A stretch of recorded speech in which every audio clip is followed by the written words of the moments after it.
episode 639 of the podcast in Assuming America, the Outdoor Sports Podcast presented by Betfred Sportsbook. It is Friday, December 16th, 2022. People, I hope everybody's doing well.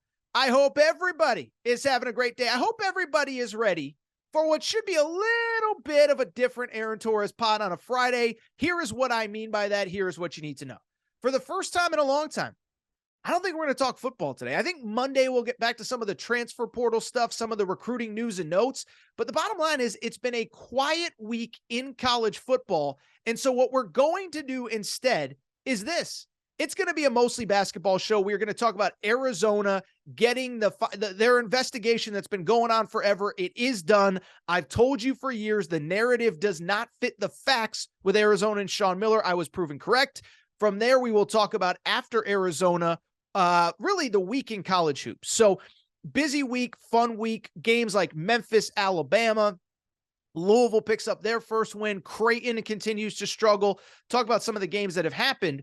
And then we'll preview what should be a really fun weekend in college hoops with Tennessee going to Arizona, Indiana, my boy Mike F. and Woodson going to Kansas, UCLA and Kentucky in Madison Square Garden. Fun weekend. We wrap with Aaron Right, Aaron Wrong. Before we get to the show, couple quick announcements, and we do, in fact, have ourselves a major announcement to lead this show. Here is the deal. My Ohio peeps, pay attention specifically. So here's the deal. And by the way, my Kentucky peeps too, pay attention as well. So here's the deal. By now, you know all about Betfred Sportsbook and the Betfred Sportsbook app, right? I've been telling you about them. Presenting sponsor of the Aaron Torres pod, founded in 1967 in the UK, 1,600 shops across the UK. They have come to the United States, made a major splash as the presenting sponsor of the Cincinnati Bengals, Colorado Rockies, Denver Broncos. I've told you all that. You know all that. But what I tell you about Betfred Sportsbook is that nobody does more for their bettors than Betfred. And when I tell you they are about to put their money where their mouth is on New Year's Day 2023, like 3 weeks from now, they are putting their money where their mouth is. Here is why. January 1, 2023, Cincinnati, Ohio. Okay, so Ohio, they go live with sports betting on January 1, 2023. So like 3 weeks from now, Ohio takes legal sports betting. Why do I bring it up? Because Betfred is the presenting sponsor of the Cincinnati Bengals. They are in town. They are in town for the Monday night Bengals game against the Buffalo Bills, and they are throwing a launch party. I'm calling it it's going to be incredible. Okay, Foaling Warehouse is where you need to be if you are in the Cincinnati area, in Ohio, or if you're in Kentucky and you want to drive up. This is what you got to do. Foaling Ale House, this is what's going on there. One, I'm going to be there. Plan is for me to do a live show there at some point, either on Saturday in the lead up to the college football playoff, or more importantly, that Sunday from Foaling Ale House on January 1. Okay, I'll be there. Hall of Famer Anthony Munoz will be there. We're going to be doing contests all day to determine who is the best bettor in the state of Ohio. Here is the best part. 50, count them, 50, 5-0 free tickets to the Monday night game, Cincinnati Bengals, Buffalo Bills in Cincinnati. They're giving away 50 free tickets at Foaling Warehouse in Cincinnati on January 1. That's what you need to do. If you are interested in coming, please DM me at Aaron_Torres. I will tell you how to take advantage. My people in Ohio, you better show up. I've been telling them, Torres runs Ohio. Torres runs Kentucky. Nobody does that area of the country quite like Torres. I want a great turnout. Foaling Warehouse, January 1. DM me for details. Betfred is throwing a crazy New Year's Day party, launch of sports betting 2023, and I want you there with me. DM me for detail. With that said, thank you to our presenting sponsor of the Betfred Sportsbook. And also, I should say, thank you to Bracket Fanatics, who, of course, is the sponsor of the Aaron Torres podcast NFL Pick'em Challenge. It is now week 15. It started on Thursday night with that Seahawks 49ers game, and it is rolling every week. BracketFanatics.com is giving away this to you, listeners of the Aaron Torres pod. We have $100 weekly winners. We have a $1,000 season-long cash prize. Every single week, we hand out $100 to that weekly winner. You know who the weekly winner was in week 14 last week? It was your boy Torres. Aaron Torres, that is right, wins week 14 of the Bracket Fanatics Challenge. But since I can't take money in my own challenge, Roshi, Roashe, for a second time this year is a winner. Congrats to Roshi. Bracket Fanatics will reach out. The good news, if you have not signed up yet, go to bracketfanatics.com, join bracket named Torres. Enter. Weekly winners get $100 weekly cash prize. So 3 weeks left in the regular season. You can still enter. It is not too late. Bracketfanatics.com, join bracket named Torres. The link is also in the show description. With that said, let's get to the topic of the day. And the topic of the day, I'll tell you, this is probably the first episode in quite a while. We're actually not going to talk very much football. It's been a little bit of a quieter week in college football outside of a few transfer news and notes, like nothing super major that warrants its own segment. And so, by the way, I'll probably do a separate transfer segment on YouTube. If you're into that kind of stuff, make sure to subscribe to the YouTube channel. You can get all that. But with that said, I think today's going to be a mostly college basketball show. And before we get to some of the results of the week and some of the games that are coming up this weekend, I want to actually talk about a topic that I have talked about quite a bit over the last 5 years, and that is what has happened with Arizona basketball as it pertains to the FBI investigation into college basketball. And this has been an ongoing thing. It's been going on for 5+ years now. It started in the fall of 2017. And if you've listened to this show religiously, you've heard me talk about it, frankly, since the beginning. The show might have even came after all of this FBI stuff started. But these cases have gone on. Most of them have been resolved, but Arizona was one of the few that had not been. And I want to discuss it right now because of the fact that essentially everything that I told you was going to happen did. For years, the Arizona basketball program has been dragged through the mud. For years, Sean Miller has been dragged through the mud. And what I have essentially told you on this show is this. Arizona did some stuff wrong, and they need to be held responsible for it. I am not denying that. I am not saying that according to the facts of the case, that Arizona is completely 100% innocent. But what I have also said is that the facts of the case were largely skewed by a factually incorrect report by ESPN. And so there's this perception that Arizona did all this stuff that they frankly did not do, that we have found out after the fact that they did not do, and that Sean Miller did all of this stuff that we found out after the fact that he never did. And so what I've said all along, Arizona did some stuff and they should be punished. But I believe that if we go by the facts of the case, the punishment will probably be pretty light, and the punishment on Sean Miller will probably be pretty light. Well, why do I bring it up? It is because on Wednesday, I should say, we got closure on the Arizona case, and here is what happened. Some stuff did go down, and Arizona was punished as such. They will have to vacate some wins. A former assistant coach named Book Richardson, I think this is abominable and way too much, but he did get a 10-year show cause. He gave a few $1,000s to Javon Quinterly, a recruit. We're going to talk about Book Richardson in a minute because I think that's completely unfair. And the second coach, Mark Phelps, did get a 2-year show cause as well. So to my point, never said Arizona was completely scot-free, did nothing wrong. But as far as Arizona, the basketball program itself, here is Arizona's punishment from the IARP, the independent counsel who looked at this case. Arizona was given a $5,000 fine. $5,000, like in the grand scheme of college athletics, $5,000 is nothing. They also lose a scholarship for 2023-2024. What they were not given, a postseason ban. What they were not given was any kind of major financial punishment, major scholarship reduction, nothing. And oh, by the way, Sean Miller, who is now the head coach at Xavier, and I will say, in the sake of transparency, he has been on this podcast.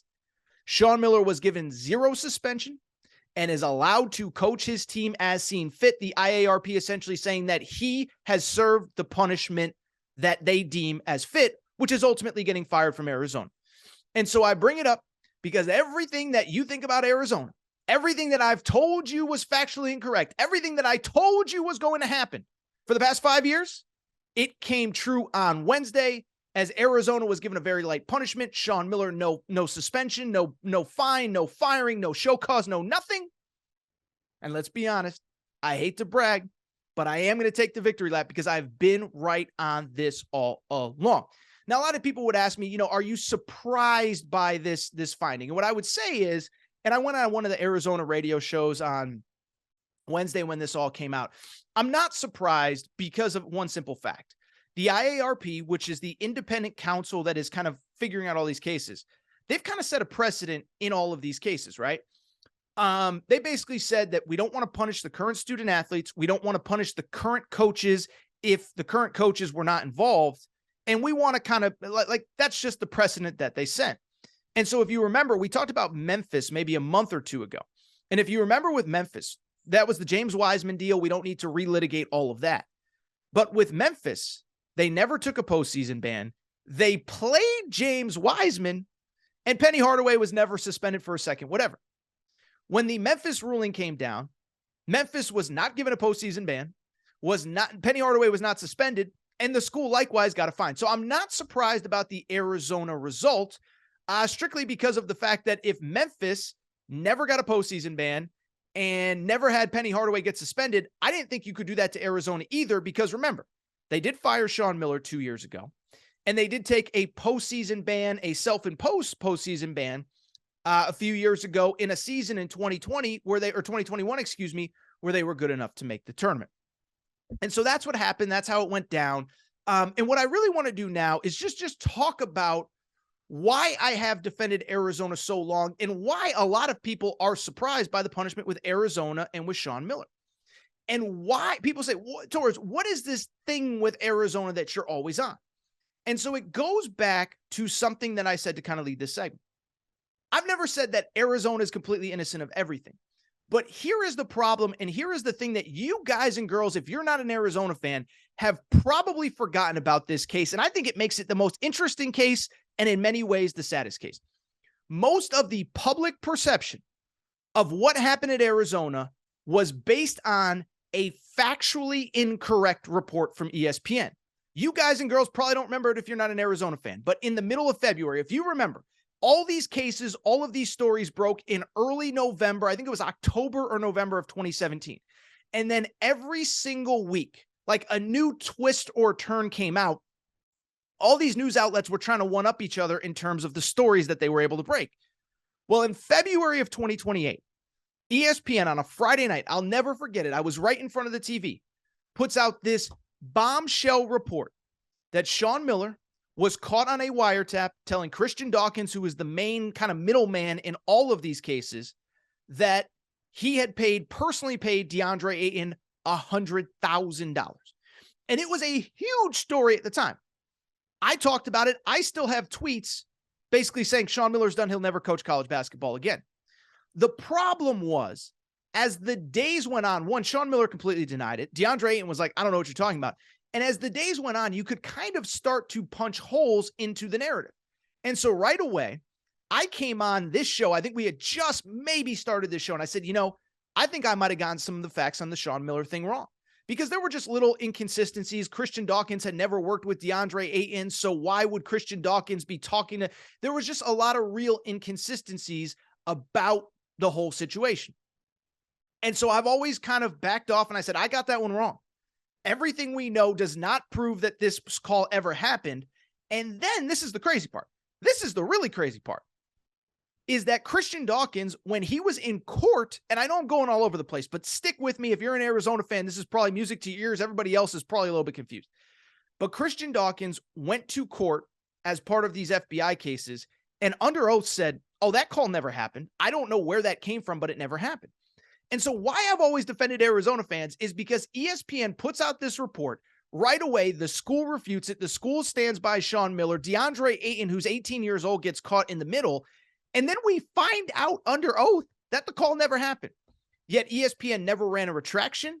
Yet Mark Schlabach, the reporter who reported that story, has never been reprimanded for it. It's worth noting, by the way, I talked to somebody high up in the college basketball world, like, how does that guy even have a job? Like, nobody that's affiliated with Arizona or whatever. But this guy never was reprimanded for it. It was a factually incorrect story. And so why I've always defended Arizona is because I've always felt like everyone outside of Arizona perceives Arizona to be a school that does nothing but cheat, and Sean Miller, a coach who does nothing but cheat. And I said, I can't sit here and tell you what happened behind the scenes on a day-to-day basis, what Sean Miller did know, what he did not know.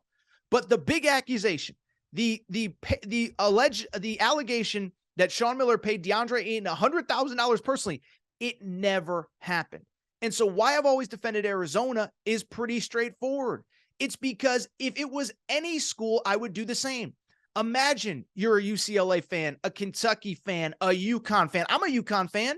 If somebody put out a bogus report that fill-in-the-blank coach was playing fill-in-the-blank player and it was proven to be 100% false, I'm going to stand by my school. I'm going to stand by my coach, and that's all I ever did for Arizona. And so to bring this whole thing full circle, on Wednesday, it becomes official. Arizona really didn't do that much wrong. And oh, by the way, Sean Miller didn't do that much wrong. And so that's why I've always defended Arizona. That's why I've always defended Sean Miller. Because I listen, have I had Sean Miller on this podcast? Absolutely. I don't claim to know him well. I don't claim to be a best friend of his. But if my entire reputation was staked on something that was proven to be factually incorrect, you're darn right I'd fight for myself. And so I'm going to fight for Sean Miller the same way I'd fight for myself, for my wife, for my sister, for my mom, for whoever. That's just how I am. That's just how I operate. And so this is what's driven me crazy about this Arizona report, is that everyone has this perception of Arizona that simply isn't based on facts. And so to put closure on this story, let me just say a couple things. One, Arizona fans, I'm happy for you. I don't know if anyone outside of Tucson really cares that Arizona was vindicated, but what the IARP did on, I guess it would have been Wednesday, was basically confirm everything that I've said on this show and everything that Arizona fans have said amongst themselves over the last couple of years. The report was bogus. We're not guilty of what we were accused of. We weren't doing what everybody thinks they were. By the way, ESPN still to this day will not apologize for it. It's unbelievable. Seth Greenberg last year was in Tucson for a game saying, why would I apologize? All the facts haven't come out, even when the investigation was done. So from Arizona's perspective, I'm happy. I'm glad that the program can move on. And I'll say this for Arizona. I think this is one of those deals where I think it worked out best for everybody. Sean Miller is now at Xavier. They're playing really well. And Arizona somehow they're doing incredible with Tommy Lloyd. Like, Tommy Lloyd to me is one of the bright young coaches in the sport. Arizona gets a number 1 seed last year. They're well on their way to getting a number 1 seed this year. They play Tennessee this weekend. We'll preview that game in a minute. But I'm happy for Arizona. I'm happy that you can move on. I'm happy that in a season like this, where you could be potentially a number 1 seed, you could potentially make your first Final Four since 2001. You could potentially win your second national championship in school history. I'm happy that you don't have to have this cloud hanging over you anymore. For Sean Miller, I am also happy as well. Listen, like I said, I don't know the guy, but I know the guy, but I don't know him well. What I do know is, again, if my entire reputation had been scarred and ruined over a lie, I'd go gray. I'd lose my mind, And so I'm happy that he can put this behind him. I'm happy that he has landed on his feet. And I'm happy that he can coach his ball club and do what he does. Now, finally, let me say one last thing before we get to break, and we'll take a quick break and we'll talk some of the stuff that's happened this week and the games coming up this weekend. I do want to say one final thing. I'm very disappointed in the IARP in the decision to give Book Richardson a 10-year show cause, okay? And why I'm disappointed is pretty straightforward. This is a guy who lost his job, lost his livelihood, and I've talked a lot about this guy through the years. I kind of know of him. He was Kemba Walker's AAU coach back in the day. And so obviously as a UConn fan, I've known about Book Richardson, Coach Richardson forever, okay? This guy is beloved in the basketball community. He is beloved in the, you never hear a bad word about this guy, okay? And so why I feel bad for him and why I think the NCAA and the IARP in this case made a grave mistake is this man doesn't deserve a 10-year show cause, okay? 5 years ago, he gave Javon Quinterly some money. Javon Quinterly has been able to play for 5 years in college basketball. Book Richardson actually served prison time over this, and it's time to let him go. And so I'm not articulating this as well as I want to. I'm not saying it the way that I want to, but Book Richardson has not only metaphorically done his time, he's literally done his time. And now to add 10 years on top of that for a couple $1,000s in a world where we now live in the NIL era, I think it's way too much. I hope the IARP revisits this. I don't know if they will. Book is coaching high school basketball in New York, and I believe this guy deserves another opportunity. So I'm so sorry to him, and I'm so sorry for that whole situation. The other coach, Mark Phelps, has a 2-year show cause. And so because of it, I do hope the IARP will reconsider this for Book Richardson. But overall, happy for Arizona fans, happy that Sean Miller can move on. And I can finally move on talking about this because I'll tell you this, on the court, Arizona has as fun of a team to watch in college basketball. And I'm just really glad that that program, again, they no longer have this hanging over their heads. And so because of it, they can now move on and get ready for what should be a fun second half of the 2022-2023 season, where I think they're good enough to win a national championship. Basketball conversation going. Like I said, listen, we talk a lot of college football on this show. I want to keep doing the college football talk, but it was a little bit of a slower week. And next week, listen, we'll get back to it, the transfer portal stuff. I actually kind of an interesting thought on the portal overall. And National Signing Day is next Wednesday. So some crazy stuff is going to happen. We know that. But this week was kind of about college basketball, right? Couple marquee games over the course of the last couple days, and a couple certainly marquee games coming this weekend, which we will preview to end this segment before we get to Aaron Right, Aaron Wrong. But let's start about what did happen over the course of this week. And there was a very big result down at the Yum Center in Louisville, Kentucky, where the Western Kentucky Hilltoppers, led by Rick Stansberry, walked into the KFC Yum Center against the winless Louisville Cardinals and, drumroll please, the Louisville Cardinals. How about Louisville? How about Kenny Payne picking up their first victory of the season? And to the point I just made, the first win of the Kenny Payne era in Louisville. And so the bottom line is Louisville's 1-9. I'm not going to try to rewrite history, pretend there's something that they're not. And I think there are plenty of big picture concerns about the state of things, most specifically something that I've talked about a lot over the last couple weeks, which is how does a coach who is known for his recruiting prowess, Kenny Payne, they just did not get the kinds of guys that they needed in the transfer portal to be successful. But instead of focusing on the negative, let's instead focus on the positive, where Louisville does pick up their first win. I'll say this. I know I wrote a book about Kentucky. I know I worked for KSR. I know I have a background with the UK Wildcats. I'm happy for Kenny Payne in Louisville. Maybe the diest of diehard Kentucky fans wants to see Louisville winless, but I think most people, you don't want to see the program struggle to the degree that it has, but they get the win, and I think a couple things stand out. One, as I just said a second ago, and as I've said the few times that I have talked about Louisville, there's just not enough talent in the program right now. And I said this after they lost to Bellarmine early in the season. I said they really only have one guy that I think can get like 25 points in a game against a good ACC team. That guy is L. Ellis. And it's worth noting, L. Ellis went for 30 points and 10 assists in this game, and he was really the difference in this game. He is by far Louisville's best player, averaging 17 points per game, 33% three-point shooting. Nobody else on Louisville's entire roster is averaging more than 8.5 points per game. So when you talk about problems, you got one guy averaging 17, nobody else averaging more than 8.5. That is not good. But Louisville gets the win. And let me just say in general, before we get to some other news and notes, I'm not nearly as worried about Louisville as everybody else. Like I've heard a lot of Kenny Payne isn't the answer. You got to fire Kenny Payne, this, that, the other thing. They're going to go winless. And what I would say is, listen, like I just said a second ago, you got to bring in better players in the portal. And I think he's going to be defined a lot by this coming off season if he can bring in difference makers. But in 2022, 2023, I'm not really worried about the big picture of Louisville. And let's revisit it in a month, 6 weeks, 2 months, whatever. But I'm just not that worried. And it's interesting. I actually got into a little bit of a Twitter spat with one of our listeners, Travis. Travis, if you are listening, I don't know if you still listen or not, but Travis is infamous on this show because his wife is Rachel of Rachel Who Hates My Voice. And so Travis is a Kentucky fan, and Travis has said Louisville is not winning more than 2 or 3 games over the course of the season. I said, I don't know that I believe that, because here's the thing about Louisville. Not talented, said it 7 times already, but a couple of things stand out. I do think they play hard for Kenny Payne. I watched the Arkansas game to start the Maui Invitational. They lose by a bunch of points, but that was really a competitive game probably until the middle of the second half, when Arkansas just had better players and Arkansas eventually wore them down. There's been a couple other games throughout the season where they're tied with Cincinnati in the Maui Invitational and they wear down. Other games where they have a chance to win. I'm not excusing 0-9. What I am saying is they weren't as bad as that 0-9 record would indicate. And now getting their first win, listen, I think this is where it starts to turn a little bit.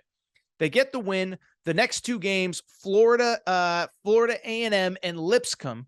You'd hope they'd win those two. They're not going to win the next two, which are at NC State and at Kentucky on New Year's Eve. But after that, listen, the ACC is really bad. And so you get the one win on Wednesday night against Western Kentucky. If you beat Florida A&M, you beat Lipscomb, all of a sudden you're 3-9. Not beating NC State, not beating Kentucky on the road. So you're 3-11. But can I see the scenario where they win 6, 7, even 8 games in the ACC? I actually can, because the ACC is really bad, and I don't think people appreciate just how bad the ACC is this year. You look at, say, a Boston College, which is sitting at 6-6 right now, lost to Maine earlier this year, lost to New Hampshire earlier this year, just barely beat Stonehill the other day. You look at a Georgia Tech, which really has not beaten anyone of substance so far this year, struggled to survive against Georgia Tech, Georgia State, struggled to survive against a bad Georgia team. You look at Syracuse, who lost to Colgate earlier this year, who lost to Bryant earlier this year. There are a lot of really bad teams in the ACC, and so I'm not defending Kenny Payne. I do think, again, this offseason is where he's going to be defined. You got to bring in talent. You got to bring in talent in a hurry. In the portal era, there is no excuse. But listen, I think a week from now, they're 3-9. Can I see them getting to 8, 9, 10, 11, 12 wins the rest of the season? I can. And then you start building for 2023, 2024. A couple other notes from this week in college hoops. One, we got a great game in the Memphis-Alabama game. And we're going to talk about Alabama in a minute because they play Gonzaga. But first of all, let me take a moment and give credit to Nate Oates, okay? So I really like Nate Oates. I think he's just really sharp, really smart guy. But what I give him credit for is this, okay? So last year, he signs the number 3 recruiting class in college basketball. And I think it would be easy, knowing you have a bunch of freshmen in the lineup that are going to have to play big minutes. The other guys coming in are probably transfers and younger guys and guys that haven't been there. Mark Sears, Namari Burnett, who unfortunately got hurt again and is out for an extended period of time.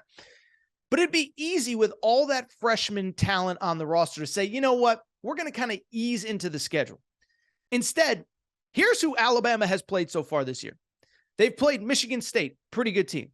They played UConn in the PK 85. Now, nobody knew UConn was going to be this, but UConn's a great program. They are probably, I believe, the best team in college basketball. They played North Carolina. This is Alabama. Those 3 games in the PK 85. Then they come home. They play at Houston last weekend. They play Memphis at home this week, and they play Gonzaga this weekend in Birmingham. So you think about the PK 85 event, 3 big games at Houston, Memphis at home, Gonzaga on a neutral. And that's before you get to SEC play. So before anything, credit to Nate Oates. Now, in terms of the Memphis-Alabama game, I thought it was a net positive for both teams. Alabama, you're coming home off an emotional win against Houston on the road. You lose a marquee player in Namari Burnett to a wrist injury. He's going to be out about 6 to 8 weeks. And you still find a way to beat a good Memphis team, even if it is at home. Young team, beating the number 1 team in the country. It would have been easy to have a letdown. Alabama absolutely did not do that. At the same time, though, I also want to give credit to Memphis for this one, because this was a game where on the road, there were moments where Memphis could have let this game get away from them.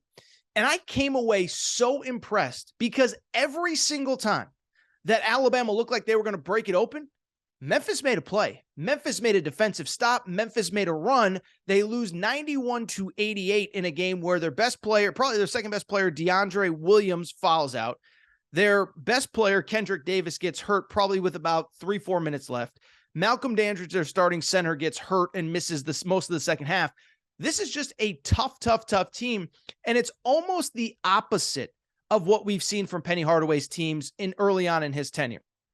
I've been critical of Penny, and we'll talk about it a little bit in Aaron Right, Aaron Wrong. I've been critical of Penny because I think he's focused too much on recruiting, too much on young guys, and then he gets all these young guys in, and it takes a while to mesh. Look last year with Amani Bates. Look a few years ago in the James Wiseman year where he's out of the lineup, but you lose some games early, all that good stuff. And so why I give Penny Hardaway credit, this year, he went in and did the exact opposite. He said, you know, I have a couple veteran returnees coming back. DeAndre Williams, Malcolm Dandridge, Alex Lomax. I'm going to hit the portal, and I'm going to bring in old, experienced guys to complement them. And that's exactly what Memphis has done. This season, I don't know if anyone's actually run the stats to back this up, but I think Memphis probably has the oldest starting lineup in college basketball. DeAndre Williams, the oldest player in college basketball at 26 years old. Yes, that's a real stat. Kendrick Davis, their starting point guard, a fifth-year senior. Alex Lomax, starting guard, a fifth-year senior.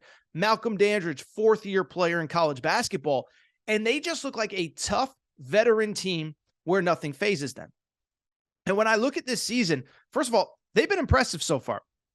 They have already knocked off 3 teams from the SEC, one at Vanderbilt on opening night, beat Ole Miss, took care of Auburn last weekend. They smacked Auburn on Saturday.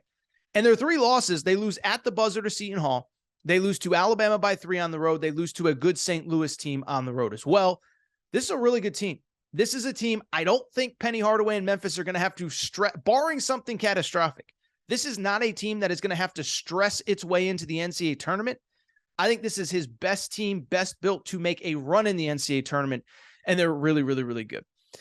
Finally, I want to wrap this segment with a couple teams, one positive, one negative. The positive, UCLA going to Maryland and smacking Maryland on Wednesday night. The final score in that one, UCLA taking care of business against their future Big Ten rivals. We'll talk about that in Aaron Right, Aaron Wrong. They win 87-60. What stood out to me about UCLA, I just really like their starting 5. And what I mean by that is I think they not only have good players, they have pieces that really kind of complement each other nicely.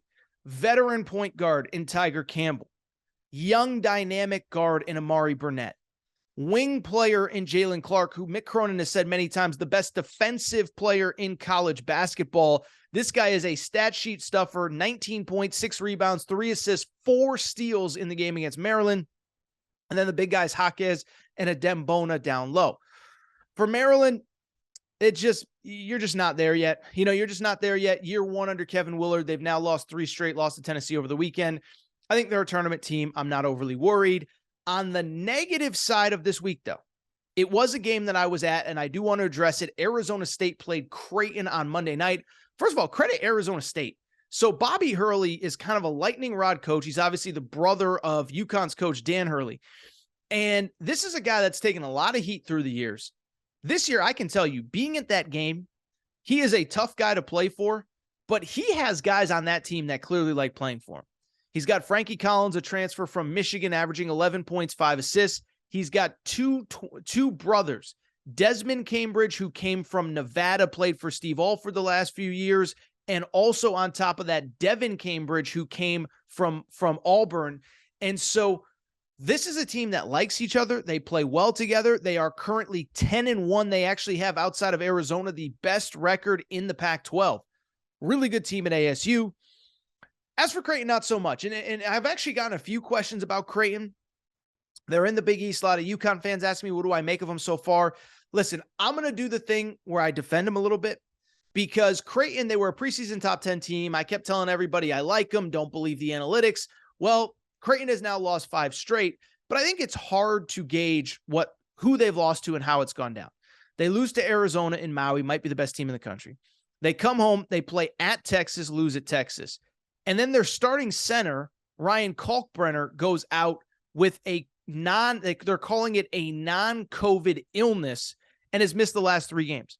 And so, yes, you don't want to lose to the teams that they've lost to over the last 3 games, but Arizona State's good. In the 5-game losing streak that Creighton's in the middle of, they've lost to 3 teams that are going to make the NCAA tournament, maybe the number 1 team in the country, Arizona. Texas was really good pre-Chris Beard this week, and Arizona State's an NCAA tournament team. But more importantly, with the team itself, when you don't have your starting center, when you don't have the guy that everything runs through, it's hard to justify. Like if Kentucky lost Oscar Tshiebwe, if Michigan lost Hunter Dickinson, if whoever, Gonzaga lost Drew Timme, it looks like a completely different team, and that's the problem with Creighton. I was actually, again, at the game. I asked Greg McDermott about it. I said, is there one thing that concerns you? He said, like he didn't want to say it. He didn't want to make excuses. But he said, look, every game plan we put together, it focuses on Ryan Kalkbrenner down low and Ryan Kalkbrenner on the defensive end. He might be the best defensive center in college basketball.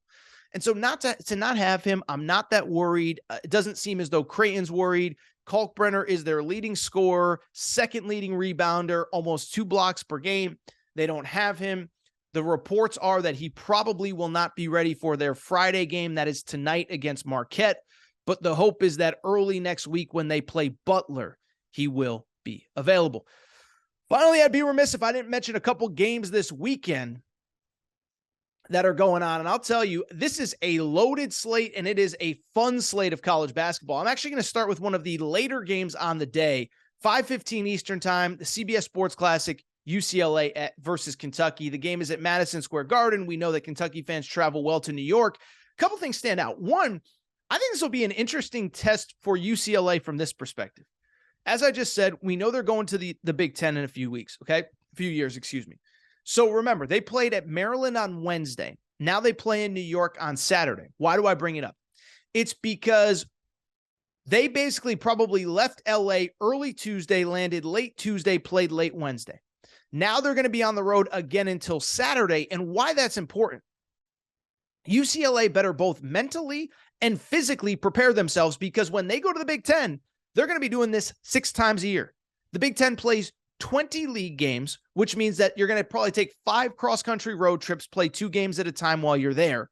And then you're going to go to the conference tournament, which is never going to be in LA. It's never going to be in Vegas. It's always going to be in Chicago, Indianapolis, New York, whatever. And so if you are the Big Ten, if you are UCLA, this is a good preview of what is going to come when you get to the Big Ten, and you better be ready. Now, for Kentucky, I don't think anybody needs me to tell you. Kentucky, I believe in them, but at some point you got to pick up some marquee wins. You lose to Michigan State. You get smacked by Gonzaga. You do take care of Michigan. But right now, Kentucky's resume right now, they have 1 win over a Power 5 team. That's a decent 6-3 Michigan team. And the only other Power Conference team that they are going to play before league play starts is Louisville, which is one of the worst Power 5, Power 6 teams in college basketball. So if you're Kentucky and you have dreams of getting that 1 seed, getting that 2 seed, getting an advantageous road in the NCAA tournament, like, this is kind of a game that you have to win, right? This is a game, if you want to continue to put yourself in position to get a number 1 seed, get a number 2 seed, get a path where, keep in mind, as far as the second round of the NCAA tournament is concerned, there is a South Regional in Louisville, Kentucky. This is something that's interesting to monitor, okay? East Regional this year is in New York. Why that's important? UConn's in position to get that number 1 seed. That would be huge for UConn. South Regional is in Louisville. Kentucky, you better start winning games and winning games in a hurry. Purdue would also be in a great position there. The West Regional, remember, is in Vegas, which would be great for Arizona. So if you're Kentucky, if you want that advantageous path to the Final Four, you got to start winning games, and you got to start winning games like this. That will be a fascinating game. Let's bounce around early in the day. How about my boy, Mike effing Woodson, Indiana, going to Kansas, okay? So give credit where credit is due. 2 great programs, scheduling a game, true home and home. And it's just going to be great. This year, it's in Fog Allen Fieldhouse. Next year, it's going to be in Assembly Hall. I think, to me, the question that comes up for this game, what is the status of Indiana freshman Jalen Hood-Schifino? Now, he did practice on Thursday, but keep in mind, he has missed the last 3 games with a back injury, and this guy is just very important to what Indiana does. Now, Trace Jackson-Davis is the best player. Xavier Johnson, I think, needs to be a little bit better than he was the other day against Arizona. But when you look at this Indiana team, a lot of their wing scoring and their wing production comes from Jalen Hood-Schifino, who's averaging 9 points, 5 rebounds, and 4 assists per game. It's important to get him back. If they don't, I do think Indiana struggles to win. He has been practicing. I wonder if he's limited. For Indiana, I think the other key thing coming off of that Arizona loss the other night, listen, Arizona might be 1, 2, 3 in the country. So I'm not terribly worried about Indiana losing to Arizona. But at the same time, there was something that did stand out in that game, as Indiana a little bit sloppy with the ball. Xavier Johnson, who's really boom or bust. I think he's a really talented player, but did struggle shooting from the field, 3 of 13 with a couple turnovers. Indiana needs to make sure to take care of the ball against a good Kansas team on the road. I think everybody knows about Kansas after they took care of Missouri the other day. Let's stay with, I just mentioned Indiana playing Arizona. Well, Arizona, they are playing at home on Saturday night against Tennessee. And so what stands out about this game, I think it's pretty obvious. Well, first of all, just a great matchup. And you look at this matchup, two great programs. Tennessee is obviously on the way up.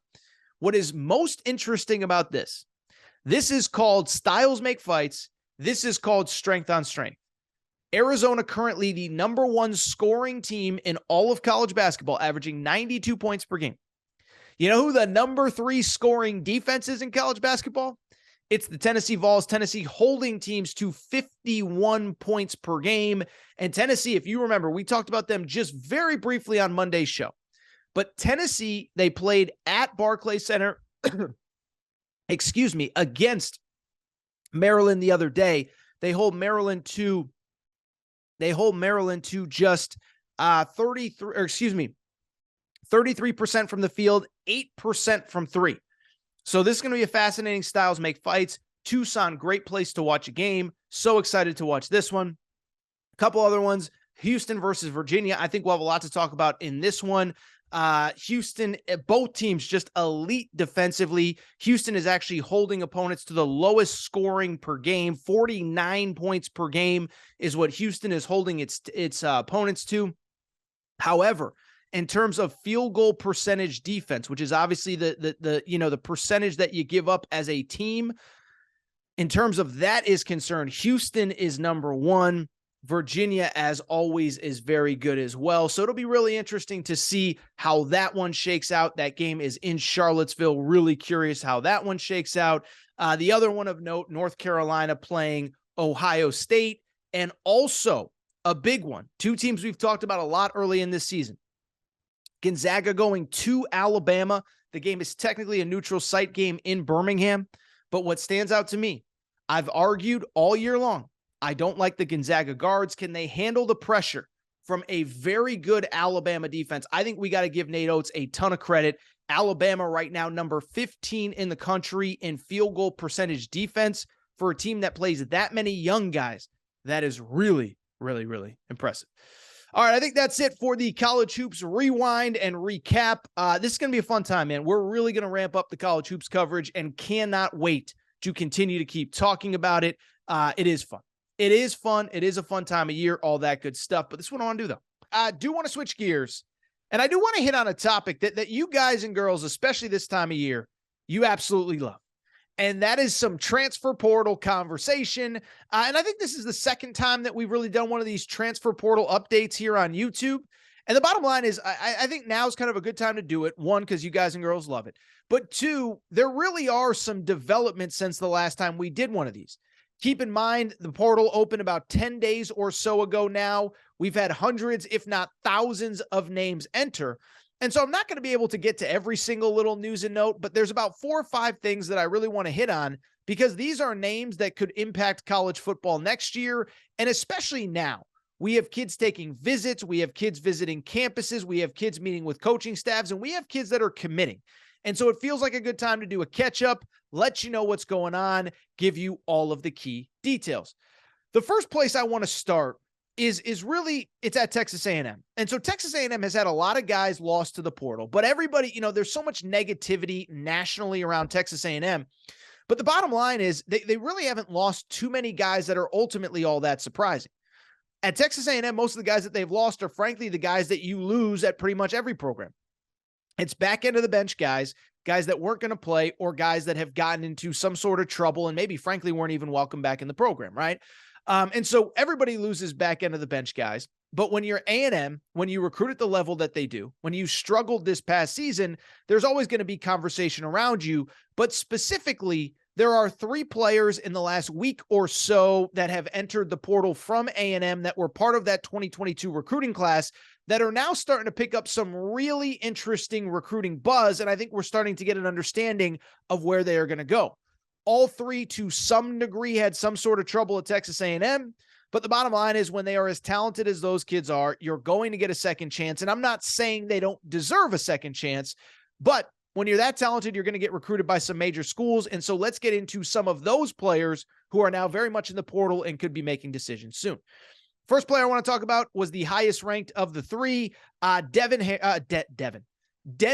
Harris, Denver Harris, 5-star cornerback from the city of Houston. He committed a little bit later in the process, right after the first national signing day, originally committed to Texas A&M over Texas, over Alabama. And he was a guy like the other two that I'm about to talk about. He was actually on the field playing pretty well early in the year, but also a guy that he got into trouble. Not criticizing him, not saying he's a bad person, not saying anything like that, but he did get into some trouble. He was one of four players that was suspended for the Miami game. If you remember in week 3, there were 4 players suspended, was reinstated, and then about a month later was one of 3 players that was indefinitely suspended. My understanding was he wasn't welcomed back into the program, and so he hits the portal. But now that he is actually in the portal, he's getting quite a bit of interest from schools across the country. What we know, and I should mention, by the way, when he was actually on the field, he was very productive, finished his A&M career. He only played in 5 games, but still finished overall with 14 total tackles, 3 pass breakups, got major minutes at one of the cornerback spots. And there are 2 very interesting developments in his recruitment. One, Wednesday night, pictures start to surface that he is on LSU's campus visiting the Tigers. Why that's interesting to me is pretty straightforward. One, they were one of his finalists. Houston is obviously a natural recruiting base for LSU. LSU brings in a lot of talented players. But 2, I do think it'd be kind of an interesting landing spot for him, because Brian Kelly, since he's gotten there, has talked so much about culture, so much about accountability, so much about all of those things. And so this was a kid that got into trouble at Texas A&M. And I think what it says about the fact that Brian Kelly is recruiting him, 1, he's insanely talented, but 2, I think it speaks to the fact that Brian Kelly thinks that that culture at LSU is starting to get established, and that he believes that he has the leaders in place that can help this kid kind of get in line with everything else, whether that's Jaden Daniels, whether that's some of the veteran wide receivers, the defensive players like Harold Perkins, who almost committed to Texas A&M, who did commit to Texas A&M, didn't sign with them last year. So the fact that LSU is interested in this guy, 1, tells me he's insanely talented. But 2, I don't think Brian Kelly takes a chance if he doesn't believe that he has a locker room that can keep this guy from getting into trouble. The other school that he's been linked to, Denver Harris, former 5-star cornerback who played at Texas A&M, Colorado, and Coach Prime. And so I don't know if it's going to happen. We don't have any speculation on if he'll actually visit. But 1, I think it's obviously a perfect fit for a cornerback to go play for Deion Sanders. 2, kind of ironic, his name's Denver, go play in Colorado. But 3, you talk about what kind of team Deion Sanders could be putting together. Another coach, by the way, in Coach Prime, who preaches accountability, who makes sure all of his guys stay in line. Be very interesting to see Denver Harris there as well. But those appear to be the 2 for Denver Harris, LSU, and Colorado. Let's keep it going with the other A&M guys. Another guy that got into quite a bit of trouble this year, but has an insane amount of talent, wide receiver Chris Marshall. He was actually ranked 1 spot behind Denver Harris in the 24/7 composite rankings last year, a top 25 player overall, a 5-star wide receiver, a player who, again, when he was at Texas A&M and he was on the field, was very productive, finished with 11 catches on the season. But unfortunately, like Denver Harris, got in a little bit of trouble. Suspended for the Miami game, indefinitely suspended later in the season, and he is no longer with the Texas A&M program. What's interesting about him, Chris Marshall, this is the wide receiver. It is the fact that he is, like Denver Harris, a Texas native. And the reports are he's one of 2 players that could be on the verge of committing to TCU. How about that? So we have recently Steve Wiltfong, who is the most plugged-in recruiting expert in high school and college football, has put in 24/7 Sports crystal ball predictions for both Chris Marshall from Texas A&M and JoJo Earle, a transfer from Alabama. To me, what that speaks to is what matters. I'm always amazed by how quickly narratives about teams and programs can flip.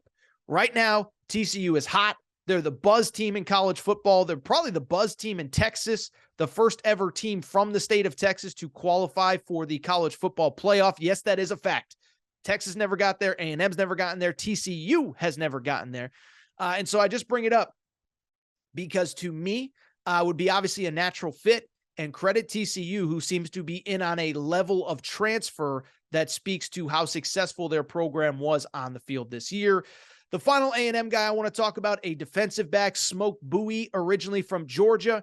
Now, he did get in trouble early, was one of 4 players suspended for Miami, but he did bounce back and have a great second part of the season. Played for Texas A&M in most of the season. Overall, this was, Smoke Bowie, again, this season did take care of business, did step onto the field, and did really have a pretty productive season, played in 7 games for A&M. And my understanding is he was one that was actually one of the few surprises at A&M overall in terms of hitting the portal. Talked to my buddy David Nuno about it from Texags Radio. He said that Smoke Bowie had talked a little bit about being a little bit homesick. And so now Smoke Bowie, high 4-star cornerback in the class of 2022. He was a player that was number 68 ranked overall. I think I said corner. He's a defensive back, plays safety and corner. Anyway, the point being, he is in the portal. The early buzz here is that Georgia's actually the team to beat for Smoke Bowie. Would be really interesting. He's from Georgia. As I said, there were some homesickness factors. And for him, obviously, to go back home and have the opportunity to play at Georgia, I think that would be huge.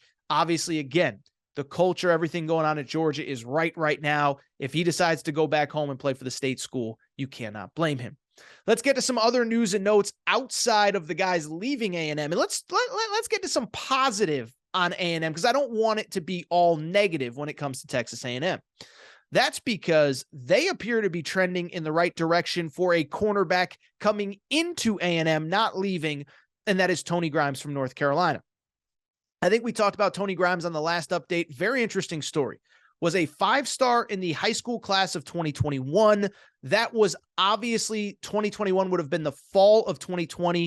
A lot of high school football wasn't being played. I think he would have played, but he decides to reclassify and go to North Carolina a year early. Gets to North Carolina, 5-star signee, and was actually phenomenal for North Carolina. Played 3 years. Now, I don't know if he necessarily totally reached his potential. And obviously, I think that's part of the reason why he's transferring.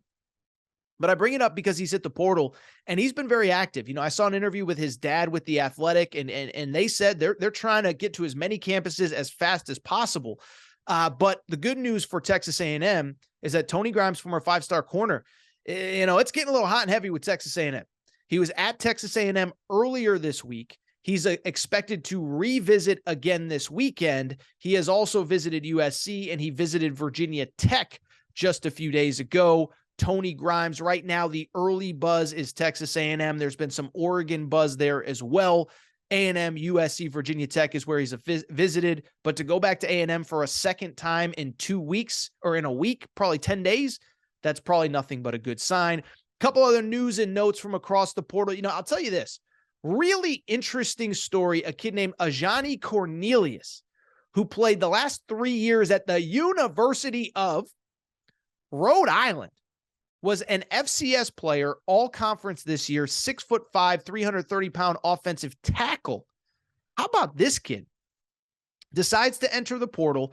PFF, I'm not a huge PFF analytics guy, but they did grade him as one of the best offensive tackles in FCS football.